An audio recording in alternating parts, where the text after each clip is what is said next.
श्री गणेशाय नमः। ओम बृहस्पताय नमः। अगर हम कोई भी कार्य करते हैं तो हमें सबसे पहले गणेश जी का नाम लेना चाहिए।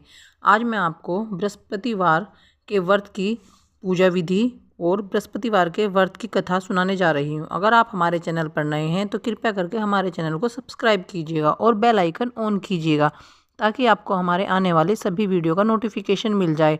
और कमेंट्स बॉक्स में ओम बृहस्पताय नमो लिखना मत भूलिएगा। तो आइए शुरू करते हैं। पूजा विधि बृहस्पतिवार की। बृहस्पतिवार के दिन जो भी स्त्री पुरुष व्रत करे उनको चाहिए कि वह दिन में एक ही समय भोजन करे, क्योंकि बृहस्पतिश्वर भगवान का इस दिन पूजन होता है। भोजन पीले चने की दाल आदि का करे, परंतु नमक नहीं खाएं और पीले वस्त्र पहने। पूजा में पीले ही फूलों का प्रयोग करें। पीले चंदन से पूजन करें। पूजन के बाद प्रेम पूर्वक गुरु महाराज बृहस्पति देव की कथा सुननी चाहिए। इस व्रत को करने से मन की इच्छाएं पूरी होती हैं और बृहस्पति महाराज प्रसन्न होते हैं तथा धन पुत्र विद्या तथा मनोवांछित फलों की प्राप्ति होती है। परिवार को सुख शांति मिलती है। इसलिए यह व्रत सब स्त्री व पुरुषों के लिए सर्वश्रेष्ठ और अति फलदायक है। इस व्रत में केले का पूजन करना चाहिए। कथा और पूजन के समय तन मन कर्म वचन से शुद्ध होकर जो इच्छा हो बृहस्पति देव से प्रार्थना करनी चाहिए। इच्छाओं को बृहस्पति देव अवश्य पूर्ण करते हैं, ऐसा मन में दृढ़ विश्वास रखना चाहिए। ओम बृहस्पताय नमः। व्रत की बृहस्पतिवार व्रत की कथा। एक समय की बात है, एक भारतवर्ष में एक राजा राज करता था। वह बड़ा प्रतापी और दानी था। प्रतिदिन मंदिर में दर्शन करने जाता और गरीबों और ब्राह्मणों की सहायता करता था। यह बात उसकी रानी को अच्छी नहीं लगती थी। वह न तो व्रत करती और न ही गरीबों को दान देती थी और राजा को भी ऐसा करने से मना किया करती थी। परंतु एक दिन राजा शिकार खेलने वन में गया हुआ था। उसी समय बृहस्पति देव साधु के वेश में राजा के महल में भिक्षा के लिए गए और भिक्षा मांगी। रानी ने भिक्षा देने से इनकार किया और कहा, हे साधु महाराज, मैं तो दान पुण्य से तंग आ गई हूँ। मेरे पति सारा धन लुटाते रहते हैं। मेरी इच्छा है कि हमारा सारा धन नष्ट हो जाए, फिर ना रहेगा बांस और न बजेगी बांसुरी। साधु ने कहा, देवी तुम तो बड़ी अजीब हो। धन संतान तो सभी चाहते हैं, पापी भी पुत्र और धन की इच्छा करता है। यदि तुम्हारे पास अधिक धन है तो भूखों को भोजन दो, प्यासों के लिए प्याऊ बनवाओ, मुसाफिरों के लिए धर्मशालाएं खुलवाओ। जो निर्धन अपनी कुंवारी कन्याओं का विवाह नहीं कर सकते उनका विवाह करा दो। और ऐसे कई काम हैं जिनके करने से तुम्हारा यश लोक परलोक में फैलेगा। परंतु रानी पर उपदेश का कोई प्रभाव न पड़ा। वह बोली, महाराज आप मुझे कुछ न समझाइए, मैं ऐसा धन नहीं चाहती जो हर जगह बांटती फिरूं। साधु ने उत्तर दिया, यदि तुम्हारी ऐसी इच्छा है तो ऐसा ही होगा। तुम ऐसा करना कि बृहस्पतिवार को घर गोबर से लीपना, अपने केशों को धोना, केशों को धोते समय स्नान करना, राजा से कहना कि वह हजामत बनवाए, भोजन में मांस मदिरा खाना, कपड़े धोबी के यहाँ धुलने को डालना। ऐसे 7 बृहस्पतिवार करने से तुम्हारा सारा धन नष्ट हो जाएगा। इतना कहकर वह साधु महाराज वहाँ से चले गए। जैसा वह साधु कहकर गए थे, रानी ने वैसा ही किया। 6 बृहस्पतिवार ही बीते थे कि उसका सारा धन नष्ट हो गया और सारा परिवार दोनों समय भोजन के लिए तरसने लगा तथा सांसारिक भोगों से दुखी रहने लगा। तब राजा ने रानी से कहा कि तुम यहाँ पर रहो, मैं दूसरे देश को जाता हूँ, क्योंकि यहाँ पर मुझे सभी जानते हैं, इसलिए कोई भी कार्य नहीं कर सकता। देश चोरी परदेश भीख बराबर है। ऐसा कहकर राजा परदेश चला गया। वहाँ जंगल में जाकर लकड़ी काटता और उसे शहर में बेचता। इस तरह वह जीवन व्यतीत करने लगा। इधर राजा के बिना रानी दुखी रहने लगी। किसी दिन भोजन मिलता और किसी दिन जल पीकर ही रह जाती। एक समय रानी और उसकी दासी को 7 दिन तक भोजन नहीं मिला तो रानी ने अपनी दासी से कहा, यहाँ पास के नगर में मेरी बहन रहती है, वह बहुत धनवान है। तुम उसके पास जाओ और 5 सेर बेझर मांग कर ले आओ, जिससे कुछ समय के लिए गुजारा हो जाएगा। इस प्रकार रानी की आज्ञा मानकर दासी रानी की बहन के पास गई तो रानी की बहन उस समय पूजा कर रही थी, क्योंकि उस दिन बृहस्पतिवार का दिन था। दासी रानी की बहन से बोली, हे रानी, मुझे आपकी बहन ने भेजा है, मुझे 5 सेर बेझर दे दो। दासी की कई बार कहने पर भी रानी की बहन ने कोई उत्तर नहीं दिया, क्योंकि उस समय वह बृहस्पतिवार के व्रत की कथा सुन रही थी। जब दासी को कोई उत्तर नहीं मिला तो वह बहुत दुखी हुई और वापस अपने नगर आकर रानी से बोली, हे रानी, आपकी बहन बहुत ही धनी है, वह छोटे लोगों से बात नहीं करती। मैंने उनसे 5 सेर बेझर मांगा तो उन्होंने कोई उत्तर नहीं दिया। रानी बोली, इसमें उसका कोई दोष नहीं है। जब बुरे दिन आते हैं तब कोई सहारा नहीं देता। अच्छे बुरे का पता विपत्ति में ही लगता है। जो ईश्वर की इच्छा होगी वही होगा। यह सब हमारे भाग्य का दोष है। इधर रानी की बहन ने सोचा कि मेरी बहन की दासी आई थी, परंतु मैं उससे बोली नहीं तो वह बहुत ही दुखी हुई होगी। यह सोच कथा को सुन और विष्णु भगवान का पूजन समाप्त कर वह अपनी बहन के घर चल दी। बहन के पास आकर बोली, बहन जब तुम्हारी दासी आई तो मैं बृहस्पतिवार का व्रत कर रही थी। जब तक कथा होती है तब तक न उठते हैं न बोलते हैं, इसलिए मैं नहीं बोली। कहो दासी क्यों क्यों भेजा था? रानी बोली, बहन तुमसे कोई बात छुपी नहीं है, हमारे घर अनाज नहीं था, इस कारण मैंने दासी को तुम्हारे पास 5 सेर बेझर के लिए भेजा था। रानी की बहन बोली, बृहस्पतिवार भगवान सबकी मनोकामना पूर्ण करते हैं, शायद तुम्हारे घर में भी अनाज रखा हो। इस प्रकार के वचन सुन रानी जब अंदर गई तो वहाँ एक बड़ा घड़ा बेझर से भरा मिल गया। तब रानी और उसकी दासी बहुत खुश हुई। दासी कहने लगी, हे रानी, वैसे ही हमको भोजन नहीं मिलता तो हम रोज ही व्रत करते हैं। अगर आपकी बहन से व्रत की विधि और कथा पूछ ली जाए तो उसे हम भी कर लिया करेंगे। रानी ने बहन से कहा, बहन बृहस्पतिवार के व्रत के नियम क्या हैं? तब रानी की बहन ने बताया, बृहस्पतिवार के व्रत में चने की दाल और मुनक्का से भगवान विष्णु का केले की जड़ में पूजन करे तथा दीपक जलाएं, पीला भोजन करे तथा कथा सुने। इस प्रकार करने से गुरु भगवान प्रसन्न होते हैं, अन्न पुत्र धन देते हैं, मनोकामना पूरी करते हैं। इस प्रकार रानी और दासी दोनों ने निश्चय किया कि बृहस्पति भगवान का पूजन करेंगे, जरूर करेंगे। 7 दिन बाद बृहस्पतिवार आया तो उन्होंने व्रत रखा। दासी गुड़साल में चना जाकर और गुड़ बीन ले आई तथा उसकी दाल से केले की जड़ तथा विष्णु भगवान का पूजन कर अब पीला भोजन कहाँ से आए? दोनों बड़ी दुखी हुई, परंतु उन्होंने व्रत किया था, इस कारण गुरु भगवान प्रसन्न थे। 2 थालों में सुंदर पीला भोजन लेकर आए और दासी को देकर बोले, यह तुम्हारी और तुम्हारी रानी के लिए भोजन है। दासी भोजन पाकर बड़ी प्रसन्न हुई और रानी से बोली, रानी जी भोजन कर लीजिए, वह महात्मा हम दोनों के लिए 2 थालों में सुंदर भोजन दे गए हैं। इस प्रकार रानी और दासी ने गुरु भगवान को नमस्कार कर भोजन प्रारंभ किया तथा अब वह प्रत्येक बृहस्पतिवार को गुरु भगवान का व्रत और विष्णु भगवान का पूजन करने लगी। बृहस्पतिवार भगवान की कृपा से रानी के पास फिर से धन हो गया और रानी और दासी विचार करने लगे कि न जाने हमारे राजा किस हाल में होंगे, उनकी कोई खोज खबर नहीं है। उन्होंने गुरु भगवान से प्रार्थना की। उधर राजा दुखी होकर जंगल में एक पेड़ के नीचे आसन जमाकर बैठ गया। वह अपनी पुरानी बातों को याद करके रोने लगे। तब उस जंगल में बृहस्पति देव एक साधु का रूप धारण करके आए और राजा के सामने आकर बोले, हे लक्कड़हारे, इस सुनसान जंगल में तुम किस चिंता में हो? राजा ने दोनों हाथ जोड़कर प्रणाम किया और उत्तर दिया, महात्मा जी आप सब कुछ जानते हैं, मैं क्या कहूँ? यह कहकर वह रोने लगा और साधु को आत्मकथा सुनाई। महात्मा जी ने कहा, तुम्हारी पत्नी ने बृहस्पति के दिन वीर भगवान का निरादर किया था, जिसके कारण तुम्हारी यह दशा हुई है। अब तुम चिंता को दूर करके मेरे कहने पर चलो तो तुम्हारे सब कष्ट दूर हो जाएंगे और भगवान पहले से भी अधिक धन संपत्ति देंगे।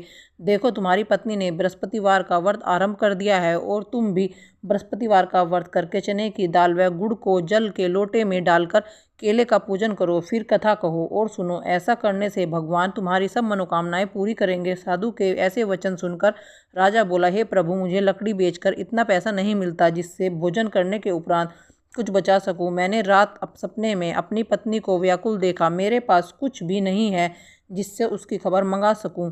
साधु ने कहा, हे राजन, तुम किसी बात की चिंता मत करो। बृहस्पतिवार के दिन तुम रोजाना की तरह लकड़ियां लेकर शहर जाओ, तुमको रोज से दुगना धन प्राप्त होगा, जिससे तुम भली भांति भोजन कर लोगे तथा बृहस्पति देव की पूजा का सामान भी आ जाएगा। प्राचीन काल में एक ब्राह्मण था, वह बहुत ही निर्धन था, उसकी कोई भी संतान नहीं थी। वह नित्य पूजा पाठ करता, परंतु उसकी पत्नी बहुत मलिनता के साथ रहती थी। वह न स्नान करती, न किसी देवता की पूजा करती, प्रातःकाल उठते ही भोजन करती, बाद में कोई अन्य कार्य करती थी। इससे ब्राह्मण बहुत दुखी था। भगवान की कृपा से ब्राह्मण के यहाँ एक कन्या पैदा हुई। धीरे धीरे वह कन्या बड़ी होने लगी। वह प्रातः स्नान करके विष्णु भगवान का जाप करने लगी, बृहस्पतिवार का व्रत करने लगी, अपनी पूजा पाठ को समाप्त कर पाठशाला जाती और अपनी मुट्ठी में जो भरकर मार्ग में डालती जाती, वही जो सोने के जो जाते तो लौटते समय उनको बीनकर घर ले आती। एक दिन वह कन्या सूप में सोने के जौ साफ कर रही थी तो उसकी माँ ने देख लिया और कहा, बेटी, सोने के जौ को फटकने के लिए सोने का सूप होना चाहिए। अगले दिन बृहस्पतिवार था। उस कन्या ने व्रत रखा और बृहस्पति देव से प्रार्थना की, हे प्रभु, यदि मैंने आपकी पूजा सच्चे मन से की है तो मुझे सोने का सूप दे दो। बृहस्पति देव ने उसकी प्रार्थना स्वीकार कर ली। रोजाना की तरह वह जौ फैलाती हुई पाठशाला गई और जब लौटकर जौ बीन रही थी तो बृहस्पति देव की कृपा से रास्ते में सोने का सूप मिला तो वह उसे घर ले आई। एक दिन की बात है कि वह कन्या सोने के सूप से जौ साफ कर रही थी। उस समय उस नगर का राजकुमार वहां से होकर निकला। इस कन्या के रूप को देखकर वह मोहित हो गया। अपने घर आकर भोजन तथा जल त्याग कर उदास होकर लेट गया। राजा को जब इस बात का पता लगा तो वह अपने मंत्रियों के साथ अपने पुत्र के पास गए और बोले, पुत्र, तुम्हें किस बात का कष्ट है? किसी ने तुम्हारा अपमान किया है अथवा कोई और कारण है तो बतलाओ, मैं वही कार्य करूंगा जिससे तुम्हें प्रसन्नता हो। राजकुमार अपने पिता से बोला, पिताजी, मैं उस लड़की के साथ विवाह करना चाहता हूँ जो सोने के सूप में जौ साफ कर रही थी। यह सुनकर राजा बोला, पुत्र, यदि ऐसा है तो उस कन्या के घर का पता बताओ, मैं उसके साथ तुम्हारा विवाह अवश्य कराऊंगा। राजकुमार ने अपने पिता को उस लड़की के घर का पता बताया। राजकुमार के बताए गए पते के अनुसार मंत्री उस लड़की के घर गए और ब्राह्मण कन्या का विवाह राजकुमार के साथ संपन्न हो गया। कन्या का विवाह होते ही ब्राह्मण के घर में पहले की भांति गरीबी आ गई। अब भोजन के लिए भी अन्न बड़ी मुश्किल से मिलता था। एक दिन ब्राह्मण अपनी पुत्री के पास गया। बेटी ने पिता से सारा हाल पूछा। तब ब्राह्मण ने सारा हाल कह सुनाया। कन्या ने बहुत सा धन देकर पिता को विदा किया। इस तरह ब्राह्मण का कुछ समय सुखपूर्वक बीता। कुछ दिन बाद फिर वही हाल हो गया। ब्राह्मण फिर अपनी बेटी के यहाँ गया और सारा हाल बताया तो बेटी बोली, पिताजी, आप माताजी को यहाँ ले आइए, मैं उन्हें वह विधि बता दूंगी जिससे आपकी गरीबी दूर हो जाएगी। जब वह ब्राह्मण अपनी पत्नी को लेकर बेटी के घर पहुंचा तो उसने अपनी माँ को समझाते हुए कहा, माँ, तुम प्रातःकाल उठकर स्नान आदि करके विष्णु भगवान का पूजन करो तो सब दरिद्रता दूर हो जाएगी। परंतु उसकी माँ ने उसकी एक बात न मानी। वह प्रातःकाल उठकर भोजन कर लेती। एक दिन उसकी बेटी को बहुत क्रोध आया और उसने अपनी माँ को एक रात कोठरी में बंद कर दिया। प्रातःकाल उसने अपनी माँ को कोठरी से निकाल कर स्नान आदि करा के पूजा पाठ करवाया तो उसकी माँ की बुद्धि ठीक हो गई और वह प्रत्येक बृहस्पतिवार का व्रत करने लगी। इस व्रत के प्रभाव से उसकी माँ भी बहुत ही धनवान तथा पुत्रवती हो गई और बृहस्पति देव की कृपा से ब्राह्मण तथा उसकी पत्नी इस लोक से सुख भोग कर स्वर्ग को प्राप्त हो गए। इस तरह कहानी कहकर साधु वहां से अंतर ध्यान हो गए। जब बृहस्पतिवार का दिन आया तो राजा जंगल से लकड़ी काटकर शहर में बेचने गया। उसे उस दिन और दिनों की अपेक्षा अधिक धन मिला। राजा ने चना, गुड़ आदि लाकर बृहस्पतिवार का व्रत किया, परंतु जब दोबारा बृहस्पतिवार का दिन आया तो व्रत करना भूल गया। इस कारण बृहस्पति देव नाराज हो गए। उस दिन उस नगर के राजा ने विशाल यज्ञ का आयोजन किया तथा शहर में घोषणा करा दी कि कोई भी मनुष्य अपने घर में भोजन न बनाए, न चूल्हा जलाए। समझ जनता मेरे यहाँ भोजन करने आए। इस आज्ञा को जो न मानेगा उसे फांसी की सजा दी जाएगी। इस तरह की घोषणा संपूर्ण नगर में करवा दी गई। राजा की आज्ञा अनुसार शहर के सभी लोग भोजन करने गए, लेकिन लकड़हारा बना राजा कुछ देर बाद पहुंचा, इसलिए राजा उसको अपने साथ घर ले गए और ले जाकर भोजन करा रहे थे तो रानी की दृष्टि उस खूंटी पर पड़ी जिस पर उसका हार लटका हुआ था। रानी को हार वहां पर दिखाई न दिया। रानी ने सोचा कि मेरा हार इस मनुष्य ने चुरा लिया है। उसी समय पुलिस को बुलवाकर उसको जेल में डलवा दिया।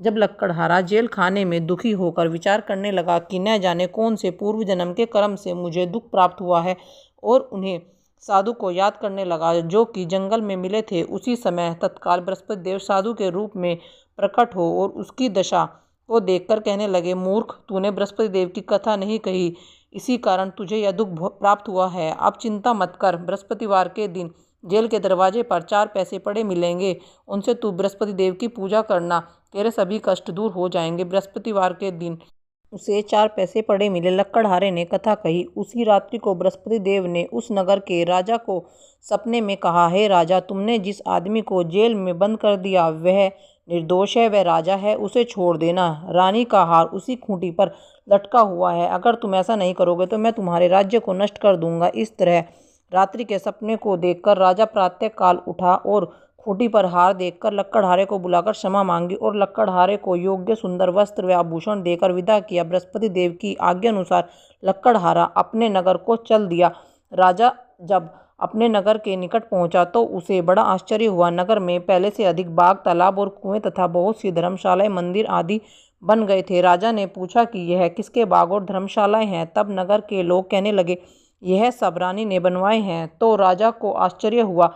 जब रानी ने यह खबर सुनी कि राजा आ रहे हैं तो उसने बांदी से कहा, बांदी, जाओ देखो राजा हमें कितनी बुरी हालत में छोड़ गए थे, कहीं वह लौट ना जाए, इसलिए तू दरवाजे पर खड़ी हो जा। आज्ञा अनुसार दासी दरवाजे पर खड़ी हो गई। राजा आए तो उन्हें अपने साथ लिवा लाई। तब रानी ने कहा, हमें यह सब धन बृहस्पति देव के व्रत के प्रभाव से प्राप्त हुआ है। राजा ने निश्चय किया कि 7 दिन बाद तो सभी बृहस्पतिवार का पूजन करते हैं, परंतु मैं प्रतिदिन दिन में 3 बार कहानी कहा करूँगा और व्रत किया करूँगा। अब हर समय राजा के दुपट्टे में चने की दाल बंधी रहती तथा दिन में 3 बार कहानी कहता।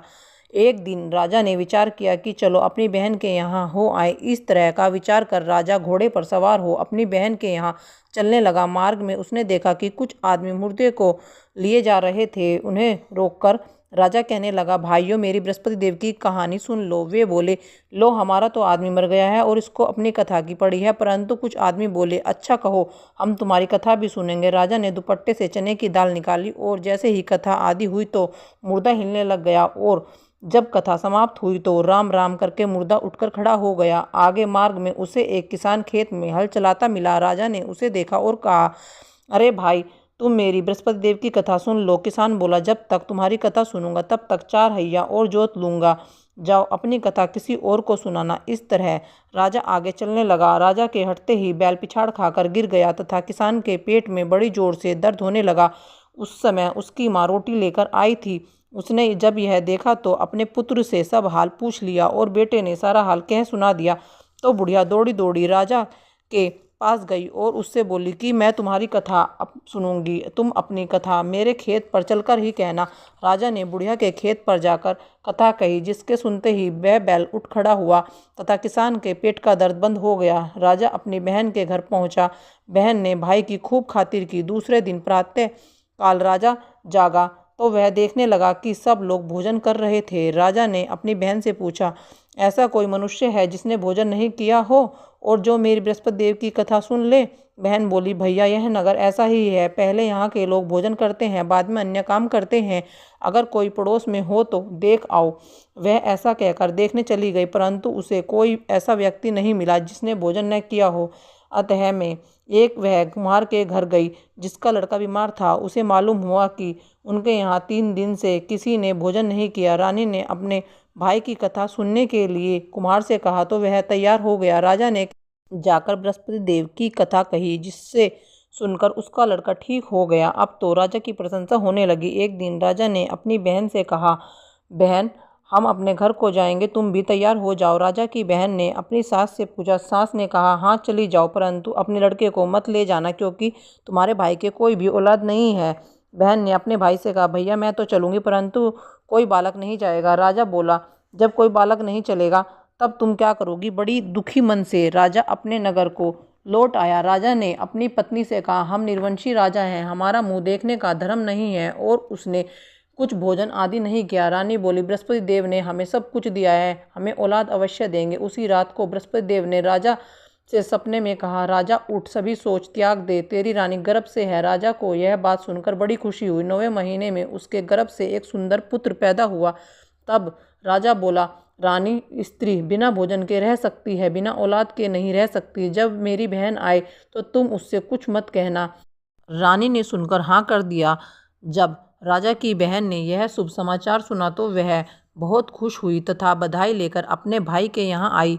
तभी रानी ने कहा, घोड़ा चढ़कर तो नहीं आई, गधा चढ़ी आई। राजा की बहन बोली, भाभी, मैं इस प्रकार न कहती तो तुम्हें औलाद कैसे मिलती? बृहस्पति देव ऐसे ही हैं, जैसे जिसकी मन में कामनाएं होती है सभी को पूर्ण करते हैं। जो सद्भावना पूर्वक बृहस्पतिवार का व्रत करता है एवं कथा पढ़ता है अथवा सुनता है, बृहस्पति देव उसकी मनोकामना पूर्ण करते हैं। भगवान बृहस्पति देव उसकी सदैव रक्षा करते हैं। संसार में सद्भावना से भगवान जी का पूजन व्रत करके सच्चे हृदय से उसका मनन करते हुए जयकारा बोलना चाहिए। ओम बृहस्पताय नमः। बोलो बृहस्पति भगवान की जय। आज यहाँ पर हमारी बृहस्पति देव की कथा संपन्न होती है। अब हम बृहस्पति देव की आरती शुरू करते हैं। तो आइए शुरू करते हैं बृहस्पति देव की आरती। ओम जय बृहस्पति देवा, जय बृहस्पति देवा, छिन छिन भोग लगाओ, कंदली फल मेवा। ओम जय बृहस्पति देवा, तुम पूर्ण परमात्मा, तुम अंतर्यामी, प्रभु तुम अंतर्यामी, जगत पिता जगदीश्वर, तुम सबके स्वामी। ओम जय बृहस्पति देवा। चरणामृत निज निर्मल, सब पातक हरता, प्रभु सब पातक हरता, सकल मनोरथ दायक, सकल मनोरथ दायक, कृपा करो भरता। ओम जय बृहस्पति देवा, जय बृहस्पति देवा, तन मन धन अर्पण कर जो शरण पड़े, प्रभु जो शरण पड़े। प्रभु प्रकट तब हो कर आकर द्वार खड़े, ओम जय बृहस्पति देवा। दीन दयाल दयानिधि भगतन हितकारी, प्रभु भगतन हितकारी। पाप दोष सब हरता, पाप दोष सब हरता, भव बंधन हारी। ओम जय बृहस्पति देवा। सकल मनोरथ दायक, सकल मनोरथ दायक, सब संशय तारो। विषय विकार मिटाओ, संतन सुखकारी। ओम जय बृहस्पति देवा। जो कोई आरती तेरी प्रेम सहित गावे, प्रभु प्रेम सहित गावे। जेठानंद सो निश्चय निश्चय ही पावे। ओम जय बृहस्पति देवा। सब बोलो विष्णु भगवान की जय, बोलो विष्णु भगवान की जय, बोलो बृहस्पति देव भगवान की जय।